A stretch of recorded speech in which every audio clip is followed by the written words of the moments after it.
Welcome to the Power Monkey Podcast, where we chat with the best in the world of fitness about what they do. I'm your host, Dave Durante, with my co-host this week being Jordan Samuel, and we have Zack Kramer on with us as a guest.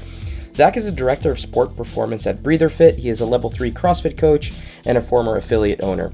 We were lucky enough to have Zack out with us at our last Power Monkey camp a few weeks ago, and he did a fantastic seminar on the importance of not only breathing techniques, but also how to build the muscles that help you control your breath. The breathwork device is an interesting one for athletes of all levels, meant to help increase your VO2 max, HRV, lung capacity, cardio performance, and your stamina.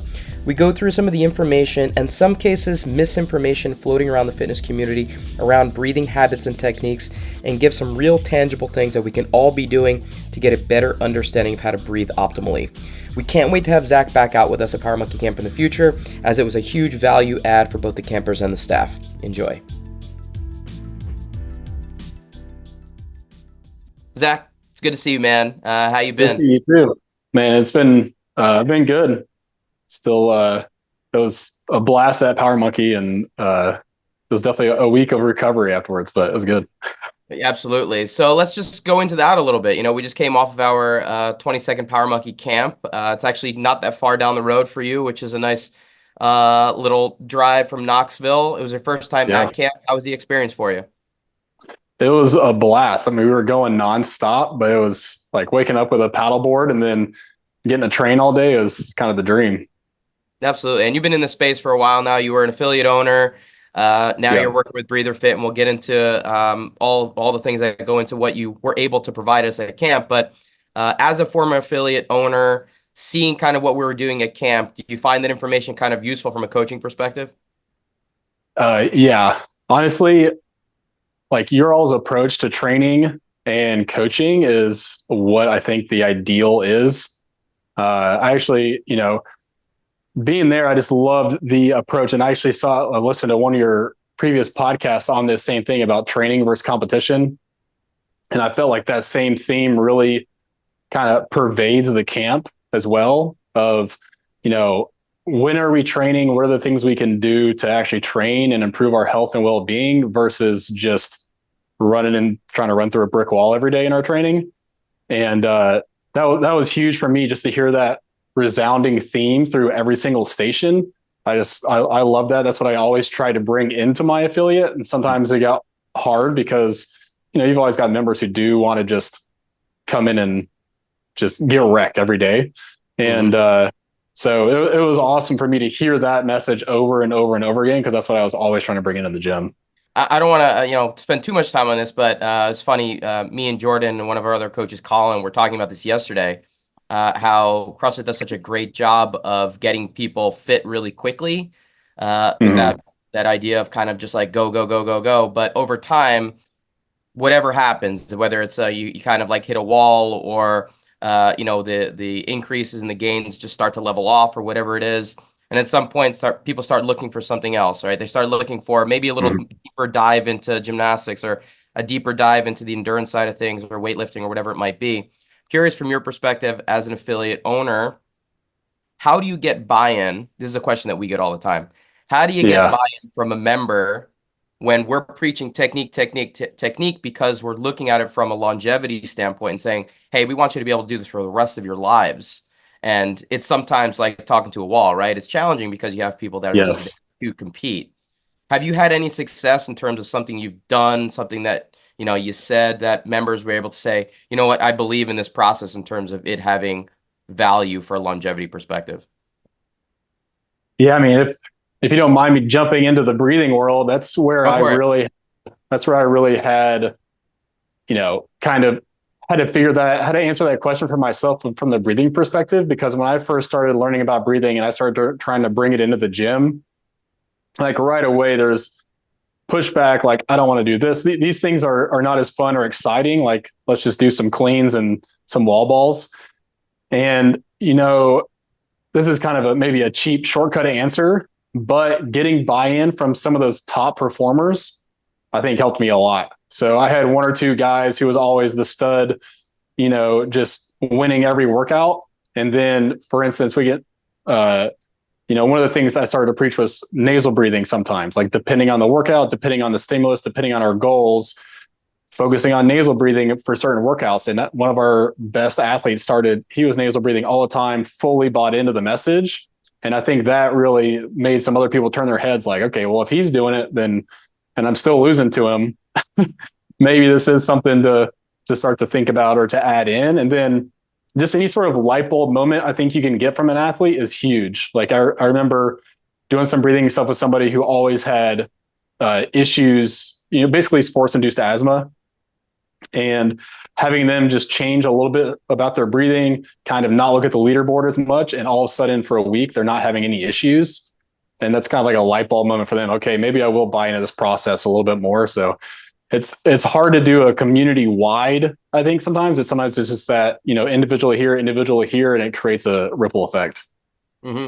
I want to take just one step back. We'll talk about nasal breathing and then obviously get into Breather Fit itself. But for you, what was the impetus for you to actually start implementing breathing techniques? Was there something that you noticed with your own training, or did you come across some literature or something that made you say, hey, this is an area that I think is untapped in terms of it being beneficial for myself and for my members? Yeah, that's pretty much the story right there. Like I started, two things that are nice about being an affiliate owner. One, it's not always nice, but working out by yourself sometimes. And so I experimented a lot just on myself, right? Just as the initial guinea pig. And I started changing some stuff about my breathing as I read some stuff, took some certifications, changed some things. And it radically transformed not only my performance, but just how I felt after working out, more importantly to me. And so kind of the guy who was like, well, okay, I've learned this. I can't not begin to try to implement it in the gym. Like I found a better way to do things. I found something that's good for people, made a big difference to me. I kind of have to bring this to everybody else now. And I started to gradually implement things here and there in the gym that way. So yeah, it was definitely a kind of a personal transformation that I brought into the gym. And then from there, how did you come across the Breather Fit device itself, and how did that become part of the curriculum? Yeah, I began working, as I got into breathing, I was doing it in the gym. And then I started to reach out to individual athletes and started coaching individuals more and more. And really what happens is it's just kind of like any sort of training program. You start to work people through a program and you kind of get to where you wanted to get. And you're like, okay, well, how do I challenge them from here? Right? How do I keep progressing the athlete? And resistant or respiratory muscle training is just adding resistance to your breathing. So it's kind of the natural next step. Once you've kind of done all the unweighted stuff, if you will, or unresisted work, you can begin to add resistance. And the Breather Fit, there are multiple devices out there, but to me, it was the easiest to get buy-in with my athletes because it was so simple. It was less expensive, and it works really well at what we needed to do without a whole lot of extra fluff. Can you go into the device itself a little bit and talk about exactly what it's doing? You talked about just the muscles of the respiratory system, but can you go into what the mechanics are that go into the Breather Fit itself? Yeah, absolutely. So maybe I'll go over the point of it first, and then I'll kind of go over the device. So basically, respiratory muscle training is training the muscles that you use to breathe. Like that's pretty much the long and short of it. The confusing part is a lot of people misunderstand that, or they think that the lungs do something to get the air in and out of them, when really the lungs are basically empty sacs. And we have our respiratory muscles, our diaphragm, our intercostals create basically, if you think about it like a syringe, okay, so with a syringe, if you pull the plunger, it draws in that air or liquid to the top. And really that's what our diaphragm does. As our diaphragm contracts, just like any other muscle contracts, it's like it's pulling that plunger of the syringe, and that sucks the air into your lungs. And then when your diaphragm relaxes, the air comes back out. So basically we can train the diaphragm like we do other muscles by adding resistance, so that as we breathe against the resistance in this device, then it makes it harder for the diaphragm to contract, and that strengthens it over time. The device itself, it looks kind of like a pipe basically, and it has dials on both sides. One dial increases or decreases the resistance for the exhale, and one increases or decreases the resistance for the inhale. So you can just step up resistance as you train, just like weight training.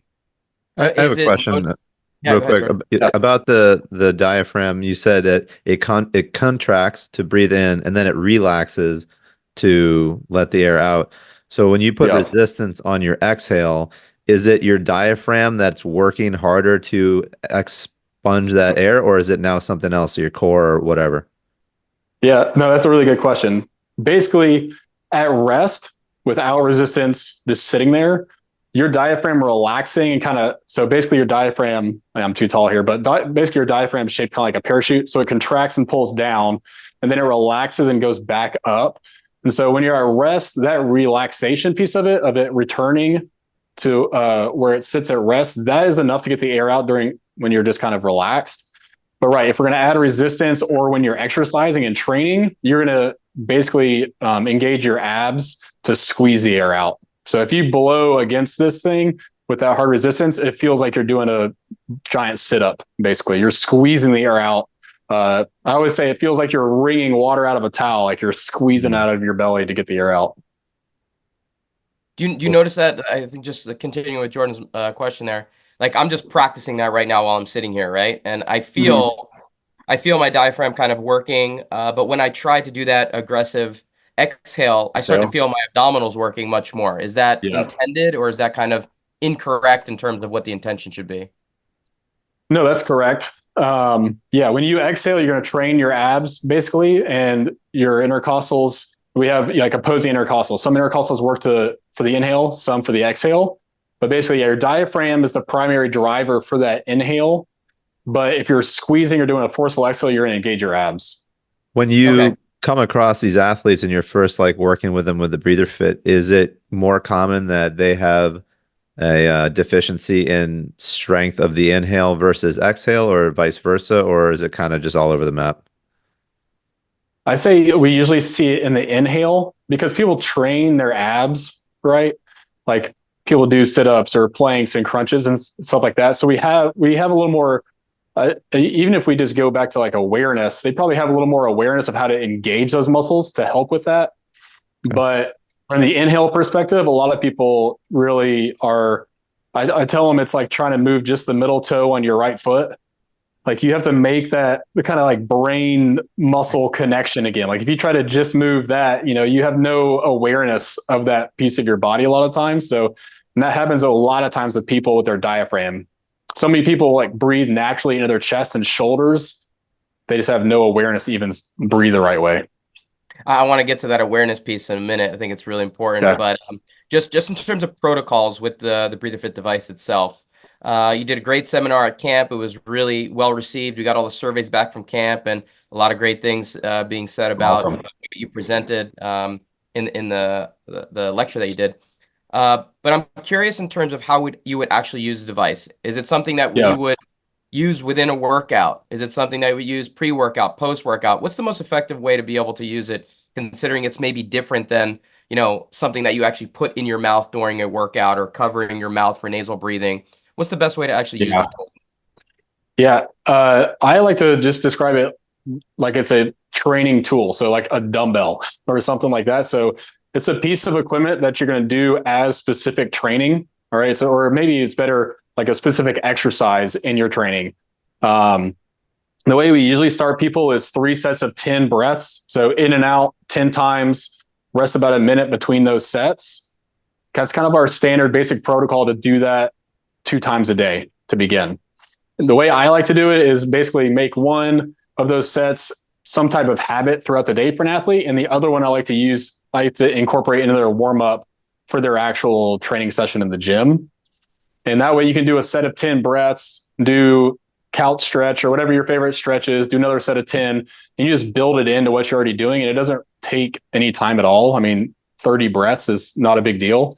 So that's the way I like to think about it, just like it's its own exercise and how you build that into your day. Because if we compare it to you mentioned the thing you wear during the exercise. So comparing it to something like the mask will add resistance to that inhale and exhale, but it's not a specific focused like training piece. If we're going to try to get better at something, we want to do a specific input to create adaptation for that we're trying to get better at.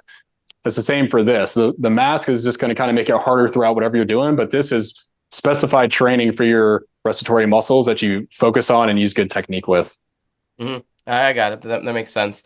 A couple of other things, just staying on the topic of Yeah. devices. And, you mentioned nasal breathing. I was at an event over the weekend in Italy, and there was a breathing expert there who does some ultra marathons, an ultra marathon runner, a very interesting guy who was talking a lot about Mhm. breathing techniques and was talking about how he had just run a marathon with mouth covering and just with nasal breathing. And I was like, Yeah. just shocked. I mean, I understand the benefits that come along with nasal breathing, but to do a full marathon to me is just bonkers. I'm curious from your perspective, and you mentioned nasal breathing as being part of your original curriculum and the way you would work with athletes. Do you find that to be something, because this is about building the muscles of the diaphragm. How do these two Right. things in your mind play together? Is nasal breathing something completely separate from what you're doing at Breather Fit, or do they kind of work synergistically in some capacity? Yeah, they completely work together in my mind. So your nose actually, when you breathe in through your nose, it actually helps activate your diaphragm better. So if we breathe through our mouth, and you can kind of just see this intuitively if you watch people, if you breathe in and out your mouth, you naturally kind of go into the chest. Nose breathing is going to naturally be a little bit lower. So that's one way they tie in, is just naturally, habitually throughout the day. Nasal breathing is going to help you also activate the right muscles you should to breathe. The flip side of it from the other direction is when people are trying to start nasal breathing, it's very difficult for some people. They feel like they're trying to breathe through a straw.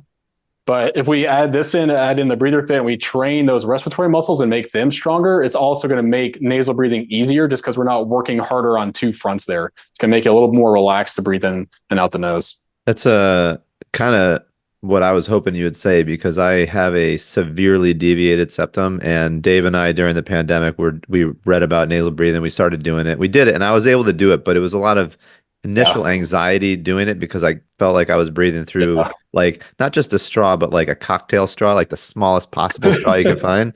Were you trying to do it while you worked out?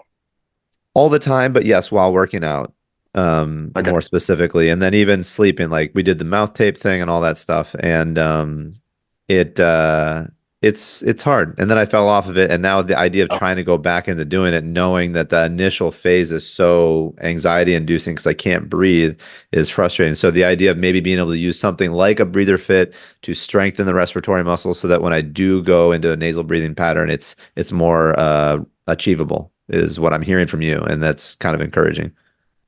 yeah, absolutely. I mean, it's like if you want to be able to pick up 100 pounds, if you can train to pick up 500 on a deadlift, it's easier to pick up that 100. So same thing here. Like if we train those muscles and make them stronger, then it's going to be easier and more relaxing, just our day-to-day relaxed breaths. Love that. So one of the athletes that we had at our Power Monkey camp this time was Wes Kitts, two-time Olympian, just came off of Mhm. an awesome showing at the Paris Olympic Games a few months ago. And Wes is a breather fit athlete. He's also Knoxville affiliate owner right down the road from our camp. And we were lucky enough to have him come and do a snatch demo. It was awesome. Very cool to see him do his thing. But I think most people would think about a breathing kind of apparatus being beneficial for a cardio-based workout, something that's high intensity, something that's meant to be for duration where your heart rate is very high. And I think Yeah. this comes back to the conversation that we were having earlier around awareness, because Yeah. breathing techniques and breathing appropriately is important for anything across the board. And I think that's one of the things you mentioned to me at camp that resonated. Is you were saying, hey, I went from station to station at camp, and all of our coaches were mentioning breathing techniques as being an important piece to rowing, to swinging a kettlebell, to getting inverted in a handstand, to swinging on rings. And I'm curious from your perspective, working with an athlete like Wes, who's an Olympic weightlifter, the benefits that come along with getting your breath to be something that you're in control of, that's more powerful, even if you are a skill-based athlete and not training for endurance-based events. Mhm.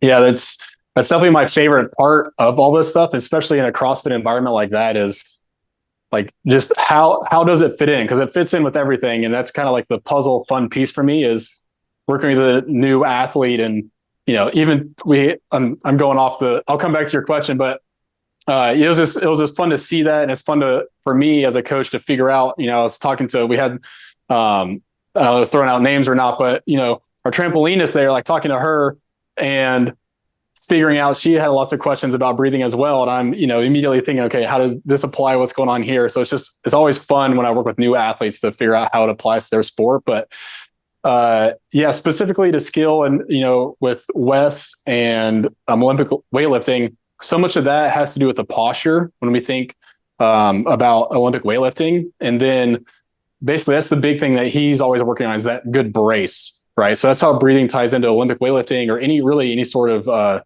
strength, is how can we create a good brace? And so much of that has to do with our pelvis, our rib angle, but then being able to take that full breath in, because anybody who's been in a CrossFit gym and has done a heavy squat without thinking about it that much, most of the time they'll take that big breath in, hold their breath, and squat to create that tension. And that's a breath hold. It's all our diaphragm is contracting to create that tension that supports us through the weight. So it's how do we maximize that brace? And usually it's how do we maximize our breathing?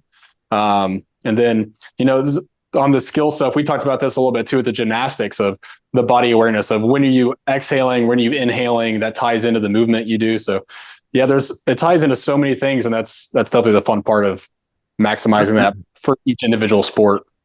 I was over at your one of your seminars shooting photos and whatnot, and you did a little activity with the people that were attending it that I think talks about the posture.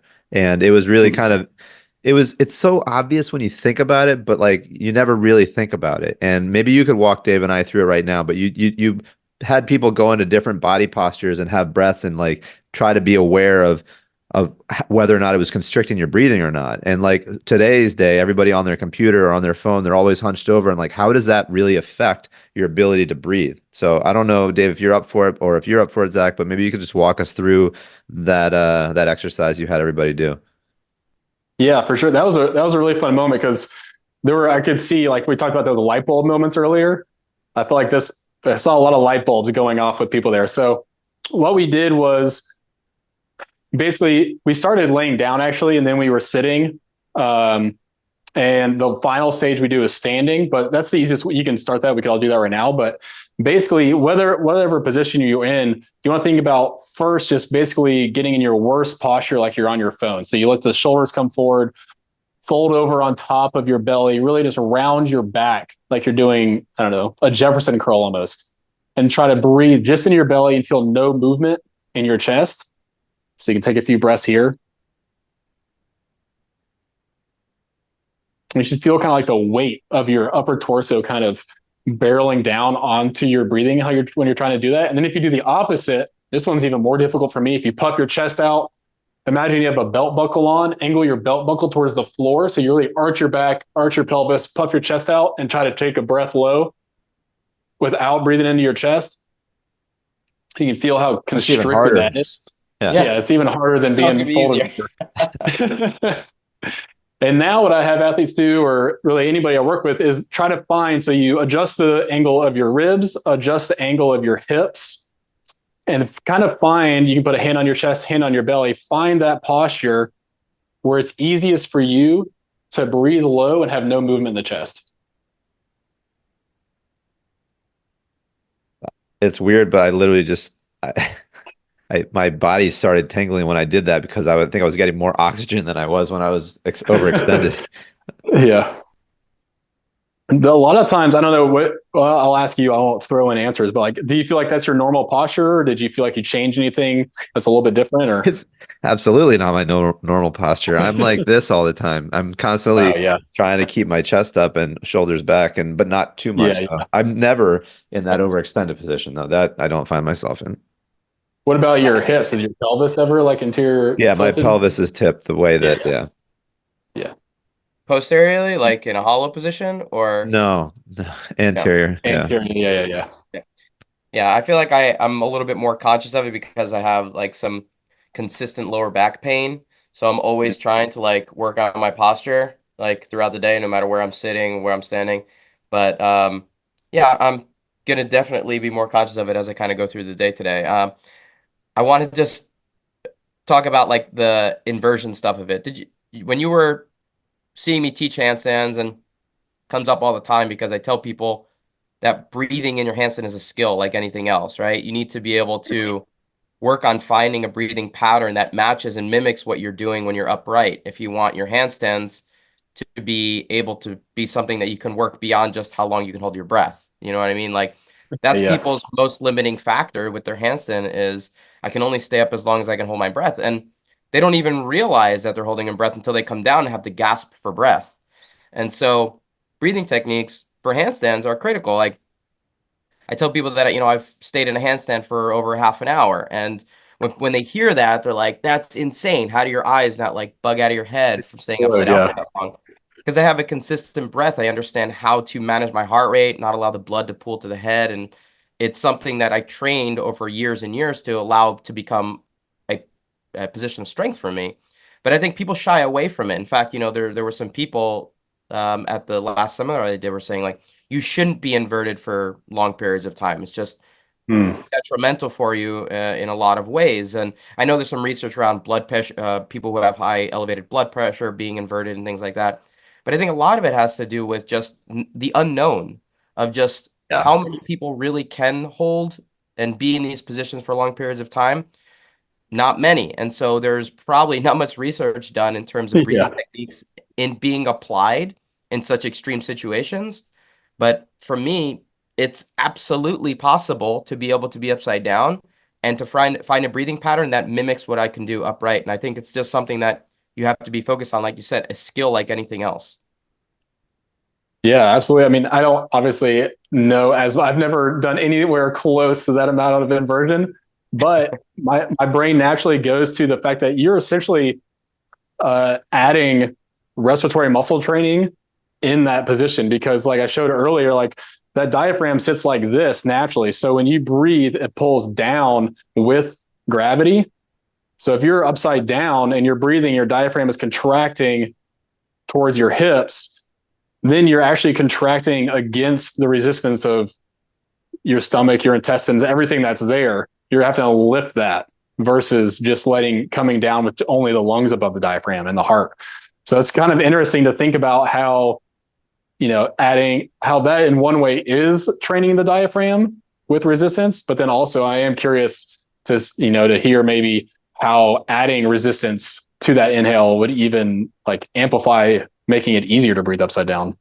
Yeah, it would be interesting. I've done some inversions with weight vests on and things like that. Just, Oh, wow. something that actually, creates some pressure on the chest and the breathing in general.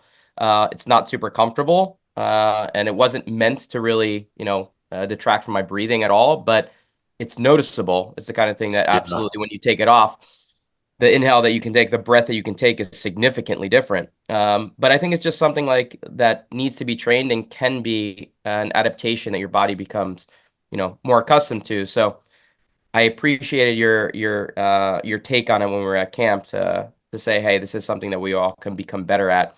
And whether or not your goal is 30 minutes or 10 seconds, breathing in the handstand is going to help it. You know what I mean? So finding a pattern that I think is helpful. So I will stop talking about handstands. It's not a handstand conversation. No, it's interesting to me. I mean, I will tag in one more thing with it there. You mentioned like that they're limited by the breath hold. Like, I think that's probably the first thing we see with CrossFit athletes is that they're holding their breath all the time throughout movements and don't even know it. Yeah. So if you can just get people to realize when they're holding their breath and when they're breathing and make sure they're breathing all the time, like that's a huge early win for people. Absolutely. Yeah. Somebody said in one of my seminars one time that I think I'm 30% dumber when I'm upside down. And I'm like, well, I don't know what the scientific research is to that, but people are lost when they're inverted, right? It comes back to your awareness comment. People have no idea where they are. Their main goal is survival at first. I don't care if I'm breathing, where my fingertips are, where my eye line is. I'm trying to survive here. So the more you can actually force breathing techniques, so what I do for people just to kind of make it more of a priority is to verbalize their counting. So I tell them to take turns where they're actually counting out loud. 1,000, 2,000, just so that they can audibly hear themselves breathing. And then over time, that can become something that's more natural. But if you force it to be at the forefront of your mind, it can be something that at least you have some awareness around. I'm going to steal that. I think there's a lot of applications for that practice, actually. Yeah, it works. It works. It helps for sure. the differences between gym goers and non-gym goers. Do you find benefits for everyday people who are not looking to become more, capable of doing Cindy fast or Murph faster? Is this something that the everyday person can find value in as well? Absolutely, especially just from the stress, anxiety kind of epidemic going on right now. Like bringing our awareness to the breathing. I mean, any sort of mindset practice ends up tying in breathing to some degree. And a lot of it is one, awareness. It's a chance to kind of pull back from whatever rat race is going on. You can bring awareness to your breathing, kind of step out of that for a second.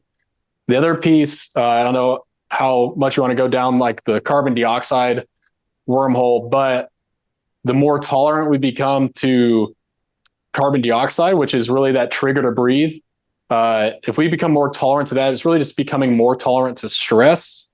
That will, I'm trying not to go too far. Maybe we need to take a step back and just go into CO2 stuff. But basically, if we become tolerant to carbon dioxide through things like nasal breathing, it actually reduces our overall stress throughout the day. Yeah, can you actually dive a little? I know you did it at camp and it was part of the presentation, just talking about CO2. Can you talk about it a little bit in terms of, like you said, it's our trigger to actually take a breath, but can you just describe the process a little bit more? Yeah, for sure. So most people, we hear people in the gym all the time say, I'm out of breath or I'm out of air. Well, really what's happening is they're feeling the buildup of carbon dioxide. And it's the same thing. If you hold your breath for as long as you can, most people are going to think like, okay, I finally had to take a breath because I needed air. When in reality, what's happening as we exercise or as we hold our breath is our body is building up carbon dioxide because we're not exhaling as much of it. And that creates a little bit of stress. Just when you hear people say I'm out of breath, or when they do a max breath hold, it's a very stressful situation when they can't breathe. That's the buildup of carbon dioxide. And that's what your brain recognizes as kind of the sign that you're not breathing. So as CO2 builds up because we're holding our breath or exercising, our brain recognizes that and says you need to breathe or you need to breathe more. And that's an overall kind of that trigger to breathe is very stressful because our brain is very aware of when we're breathing and not, because if we're not breathing, usually that means there's something imminently wrong that we want to fix. So anyways, what happens is if we mouth breathe a lot or just over time, we sit poorly, we're not breathing efficiently, we become less tolerant to carbon dioxide levels. And so when carbon dioxide builds up for any reason, we immediately have that trigger, that stress trigger that we're not breathing enough. And we have stress, anxiety, panic. Okay. But if we can train ourselves to just be overall more tolerant to carbon dioxide, that trigger doesn't hit as early for whatever reason or what's going on in life.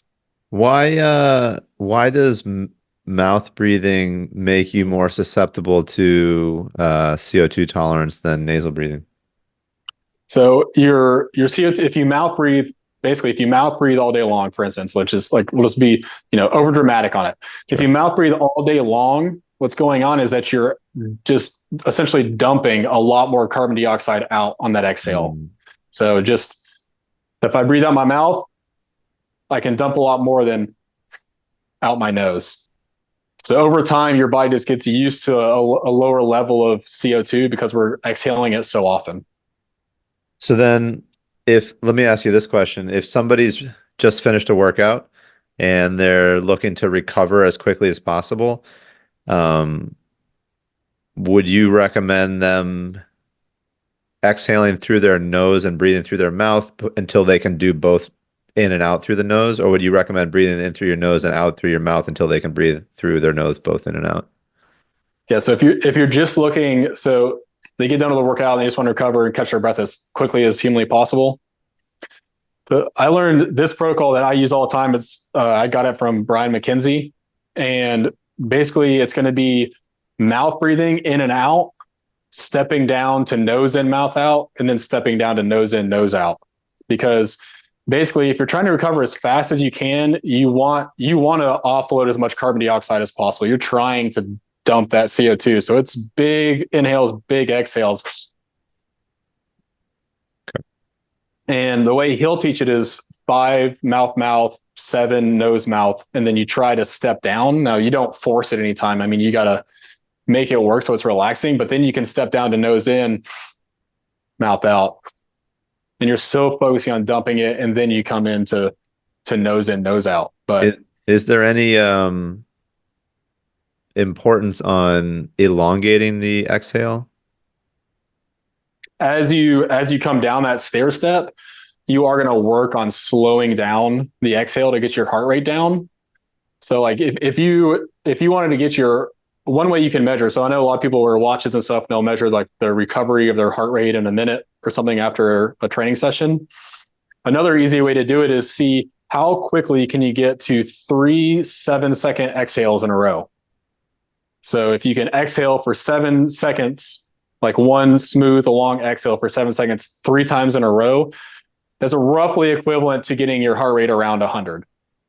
So you get done with your training session, you're breathing heavy, see how fast you can get to those 3 breaths like that. But that's going to take big breaths at first and then stepping it down.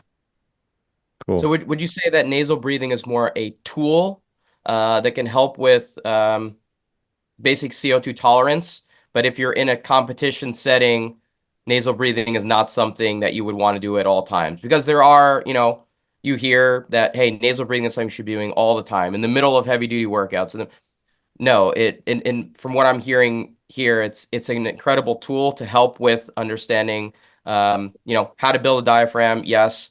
How to expel and become more CO2 tolerant, but in settings where you want to be able to recover and maximize the actual setting or that workout, being able to control inhale, exhale, both through the mouth and through the nose is kind of optimal. Is that correct? Yeah, absolutely. That's where I was just kind of thinking we need to, go full circle back to the training versus competition discussion. That's exactly right. So training wise, definitely want to think about nasal breathing, because we want to, especially if you're basically, one of the light bulb moments for me was when I just committed to nasal breathing for a full month. And I did that no matter what. So I had to, pull my pace down on CrossFit Metcons, things like that. Made sure I was doing it while I slept, everything for a whole month. And then after that, I had a huge, it was like I had completely blown away just my cardio capacity, because I could nasal breathe. I'd gained this kind of new ability. And so then when I did need to mouth breathe and I was trying to do an open workout, something like that, it felt like I was just pouring nitrous into the tank and I could fly. Mm-hmm. And so I think there's definitely a training aspect of athletes should earn the ability to nasal breathe so they can capitalize on that when they need to. But yes, you've also got to be able to know when to kick into mouth breathing. I'd say probably the most interesting thing for me is, since I've focused on my breathing and switched this, it's gone from where, say I get into a workout, it's gone from me struggling to try to close my mouth and nose breathe to me having the option to open my mouth when I decide to. Mm-hmm. So my default is nose breathing. And then if I'm like, okay, let's kick it up, let's go after it today, then I can kick it up, open my mouth and push the pace. That's super interesting. And you have to teach yourself that. I mean, it's just something that takes some time to be able to develop. It seems like it's almost like altitude training, right? Train at altitude so that you come back down to sea level so you can actually, crush it when needed. You did it for a month. How long do you think an athlete should train nasal breathing before they can effectively see the benefits once they go back to breathing through nose and mouth simultaneously? I'd say if they could only commit to doing it for 2 weeks, they should at least do it for 2 weeks. But, other than super elite athletes, like the regular gym goer, there's no reason why they couldn't commit to it for a month at any time of the year. Specific athletes we work with, if I want them to adapt to it, it's going to depend on the time of year, because I don't want to mess with too much of their training if they've got a competition coming up or something like that. But I'd say at least 2 weeks, but ideally a month. Mm-hmm. Jordan, what was the longest you went when we were during pandemic? I mean, I honestly think we did it for, didn't we do it for like a year? We did it for a while. Yeah. Every workout. But it didn't stick. I mean, apparently not. You just always want to win the leaderboard. Is that the? No, it's not that. It's just So I actually went to a doctor to have him look at my nose, and he's Yeah, like, dude, your nose is so severely deviated that I couldn't even just do a regular surgery. He'd have to do something much more yeah, invasive. So it's like pretty extreme. So I think what happened was I was doing it for a while, and then I just like fell off for like a week or two, and then to get back into it is like, oh, I've got to like start. I was like losing the comfort that I had initially yeah, created with yeah. breathing through the nose. So for me, it's just a Well, little I mean, different. I just got to sack it up and get over it. but that is, I mean, I think for anybody listening though, too, that's nothing to be like, that's a real thing, right? Like having a nasal obstruction is obviously going to make this a lot harder. So it's not just a one size fits all thing. Everybody should be able to nasal breathe. No, Jordan, suck it up and just do it. I'm just gonna tape the good nostril closed too and really make myself work. Yeah. Have you ever tried a nasal dilator? Have you ever heard of those? Like something you inhale. No, it's like an actual device, a piece you put up your nose Yep. and it opens it up. I actually asked for them for Christmas once. I saw them on Instagram and I was like, my mom's always asking me for ideas. I'm like, you can get me this. And so I have a couple of them, but I only would wear them when I sleep because they're not necessarily the most comfortable thing. It's like a hard plastic. Yeah, And on the open side, it's fine. But on the other side, like the other edge of the plastic, like rubs against the inside of my digs nose.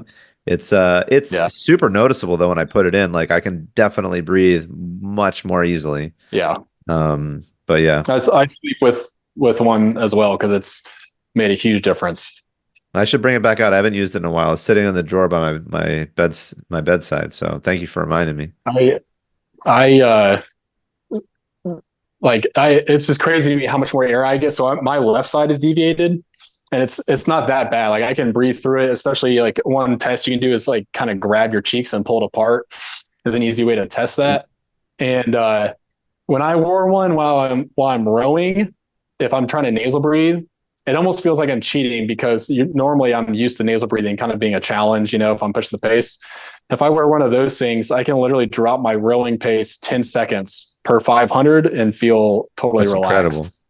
It's crazy. That's incredible. Jordan, Yeah. you got to get on that. What am I doing? Yeah, I gotta do it. I gotta do it. I'm gonna buy a breather fit. I'm gonna start wearing the nasal dilator. I'm gonna look like a weirdo walking around. I don't care. I want to breathe. He's gonna do it. He's gonna commit. I'm gonna do it. I have a Um, question for you about like if you were a CrossFit coach in a CrossFit class, like how do you implement some of these breathing tech? Because you're not going to have a breather fit device for everybody in your class all day long. I mean, it would be great if Right. people had their own, but how do you start implementing these sort of things into a situation like a CrossFit class, just so that people can start to feel what it is you're talking about, and maybe they can be more interested in buy into picking up their own device? Yeah. I'd say that there's a question of how I can get them to feel respiratory muscle training, and then also just really easy things I think everybody should be throwing into their classes for just breathing stuff in general. One, if you want to bring awareness to just that lower breathing, especially maybe before a strength class or something, you want to help them kind of think about where and how they're breathing and how that ties into their brace, maybe before squats or something like that, or deadlifts. What you can do is you can have them all lay down on the ground, hand out 2.5-pound plates or 5-pound plates. They put one on their belly while they're laying on the ground during a warm up. And you start to breathe just against that resistance. That's going to bring a lot of awareness to how you're breathing right there. And then the second step to that is helping them, especially for the brace piece, is not only feeling the resistance into the weight on their belly button, but starting to feel some expansion into the floor below their low back. That's going to help really bring some awareness to that full kind of 360-degree brace around their abdomen. Does Like that make Yeah, that's cool, like especially putting the plate on your stomach. That's I love that. And then the piece I think everybody should be doing that I still personally train people. Everybody gets this at the end is we do 3 minutes of, ideally it'd be 5 minutes, but people are in a rush, but 3 minutes to 5 minutes of in for 4, out for 6, laying on your back. So you just lay down after class is over, 3 to 5 minutes, in for 4, out for 6, nose in, nose out, super relaxing breath pattern just to help you actually kickstart your body's recovery process. I just think that's so big. no holding of the breath there. Just Yeah, 4 in, 6 no out. hold, That's it. just kind of shifting down after that intense session, especially thinking about people who are either working out before they go to work. Mm. So you get out of a super high intense, or, it's not always super high intense, but an intense workout.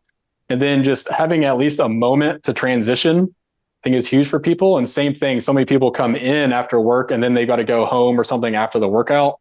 So just giving them a chance after that workout, pull yourself back down, help your body shift out of this intense state, become a little more parasympathetic before you approach the rest of the world.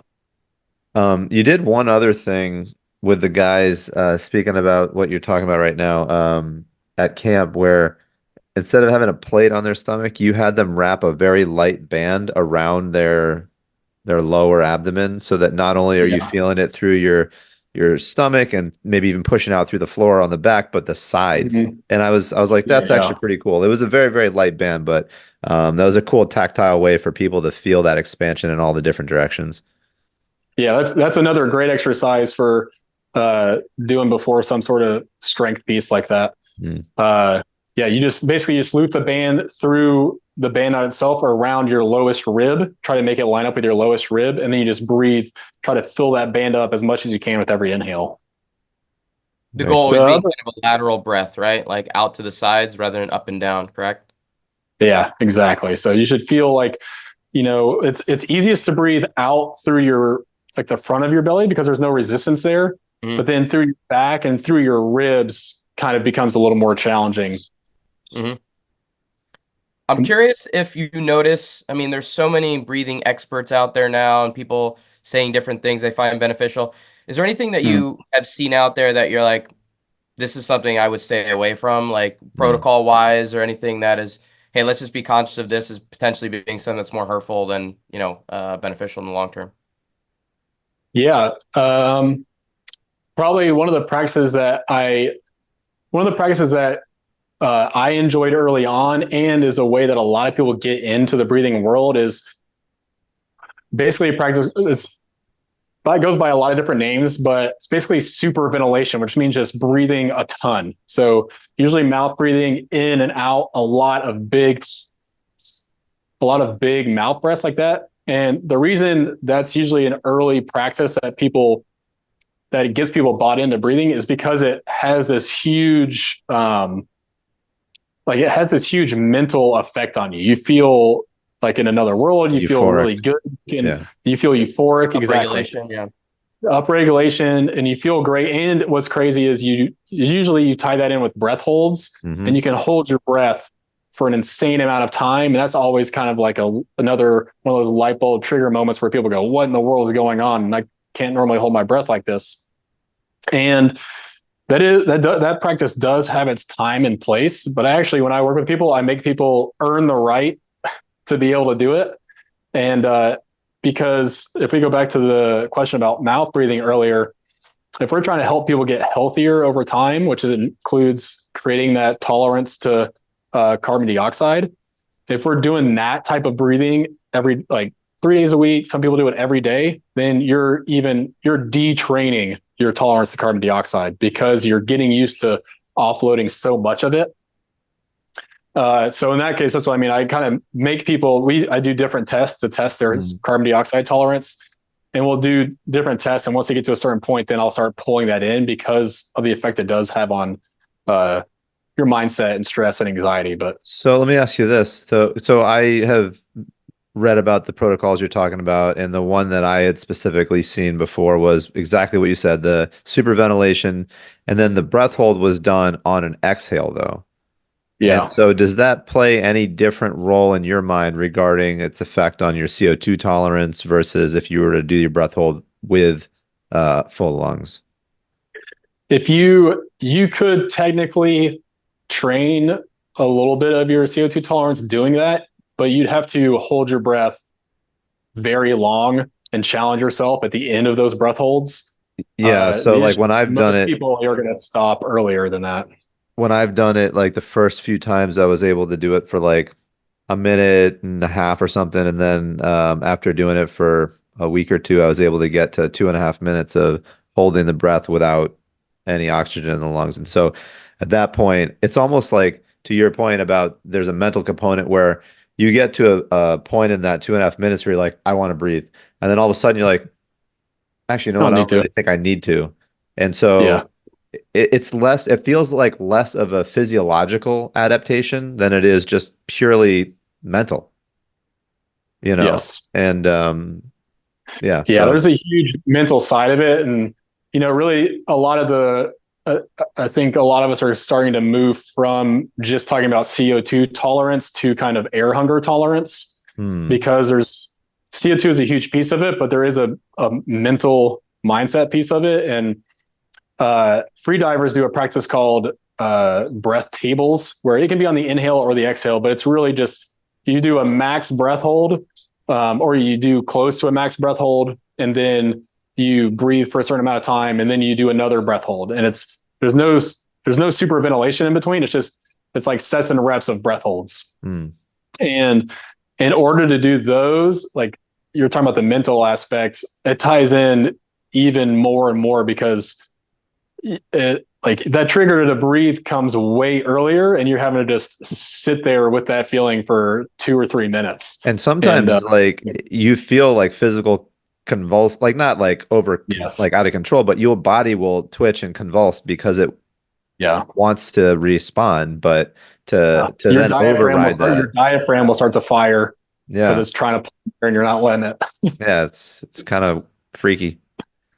Yeah. You mentioned testing people's CO2. How do you go about doing that? Is it using a particular device, or is this something that, everyday Joe out there would be able to do with a member or themselves? Yeah, as long as they're with somebody else, I'd say, make sure you're with somebody else. One we did together actually at Power Monkey, and this was a exhale test. This also comes from the freediving community. They're kind of the original breathing pros. And basically this test, I do two, and I kind of like use them to, even though it's just two, I guess I use them to triangulate, if you will, their CO2 tolerance. But so basically you take a big breath in, you fill up as much as you can, and then we time how long you can exhale for. So we see how long and slowly you can exhale for. So that's one test. On both of these, I'm trying to get people to 60. So 60 seconds on that. The other test is a walking breath hold test. So on this one, I have my athletes take a normal breath in, normal breath out. Usually I make them pinch their nose, and then they hold their breath because they'll tend to cheat sometimes without realizing it. But it's always this one's after the exhale. You pinch your nose, hold your breath, and you just walk at a steady pace as far as possible. And ideally, we want to be at 60 steps. Athletes like CrossFitters, for sure, we want to be at least at 100. Wow. So those are kind of the two tests I use to take people through. Yeah, I did the first test with everybody at the group at camp, and I was right at 60 seconds. I was like right at the absolute average. But it was funny to watch Shay. It was Shay and Zack. So Yeah, Shay, who was, yeah, deep end fitness guy in the water all the time, former water polo player, sitting next to Zack, who's our, knuckle dragger, as he calls himself, and kettlebell coach. And they were like competing against each other. I don't think it was meant to be done yeah. this way. They were just like, they're almost passing Well, out. They're like almost at 3 minutes. yeah, And it was like, all right, guys, we get it. You guys are amazing. yeah. You can go for a while. Yeah, yeah. It was funny. Although I will give Shay a little credit. He looked a little more relaxed than Yeah. Zach did throughout the exhale. Zack, these are some awesome tips and tools. I appreciate you coming to camp and doing such a great presentation and introducing us to the Breather Fit device, but also the importance of looking at breathing techniques in a new way. And I'm actually excited now to go and work on some of these things today. I'm going to look at nasal breathing a little bit differently. I'm going to look at my exhale a little bit differently, and play around with my Breather Fit a little bit more effectively now that I know exactly how to use it. I mean, I've Yeah, already awesome. started this whole podcast. I don't know about you, Dave, but I'm like super aware of like, don't open your mouth. Yeah, I Like know. Like, just where am I saying? Am I hunching? Am I yeah. saying? I Is was my thumbs judging you the doing entire time. I felt it. I felt I've it. had a lot of deep lateral breaths throughout the entire podcast. So I was at least proud about Yes. that. Good posture, good breaths. Before I get you out We'll of have here, to Zach, do a few quick. Go ahead. I was going to say we'll have to add in the future some diaphragm mobilizing techniques that really helps Hmm. your voice for podcasts. So That'll be Oh wow, he's future warm-ups. saying that we're too nasally in our That talking. Got to put in. what I was. Use my Harry Carey voice to do the podcast next time. See how it goes. Do that. Some quick questions for you, get you out of here. First Yeah. one, what sport or discipline do you prefer, weightlifting or gymnastics? Ooh, weightlifting. Oh, Sorry. there's no mic Sorry. here, so we will delete that part of the conversation. Thank you. Question two, any guests that you think would be great for us to have on the podcast? Someone that you've come across in your own community or have spoken to that might be a good interview for us? Oh man, you're putting me on the spot with this one. Yeah, I know it's a tough one sometimes. Have you talked to Brian McKenzie before? We have not. We have not Nope. had Brian on. No. He's Yeah, very close, I think, with a bunch of people within our community, but we have not had a chance to speak with him. Yeah, he's from the breathing world and CrossFit world. That'd be pretty awesome. All right, good to know. We'll add him to the list. And then lastly, if you are a book reader, any books you've come across recently that are worth reading? If not, a TV show or a movie that we could check out. Okay. Well, I'm a super nerd for this, so I've always got to throw out Lord of the Rings if anyone's never read Lord of the Rings. But the new podcast, we're just gonna talk about that. Have you watched the Ring of Power? I'm in the middle of it now, but I also paused for a minute because I wanted to go back and read parts of the Silmarillion before All right. make sure I was up on it. So well done. Well done. But as far as if we go just breathing world books, the one that always helps people again with that buy-in is the book Breath by James Nestor. It's like just a really good entry level to all things breath, and it's the one that most people come to me and ask me about. So I just think it resonates with a lot of people. Yep, we had James on the podcast when the book first came out, and then we had Patrick McEwen on shortly after with Oxygen Advantage. Nice. So it was a nice back-to-back episodes with them. Yeah. I can't believe it was like almost 4 years ago now that we had them on. Crazy. But we should go back and read Breath again. It was a good one. Jordan, anything from you? No, I actually really enjoyed this. I'm probably going to be hitting you up for more ideas on protocols and feedback on some of the things that I'm doing because it's super interesting to me, and I don't want to be limited by this nose that I have. Yes. I do actually have one additional question, just a random one. You guys, it has a few different devices for different purposes, right? You have one for athletic performance. You have another one for, I think, musicians and people who are in that world. What are the differences between the different tools for different communities? Yeah, so the main difference is the resistance. Breather Voice for vocalists and instrumentalists, and Breather Fit for athletes just have more resistance than the original one called the Breather, and that's more for just general well-being and wellness, and people who may have issues like COPD or asthma. Got it. Okay. Just kind of curious in terms of the differences between devices. That's it, man. Appreciate the time. Hopefully see you again soon. If not at camp, hopefully somewhere around the community.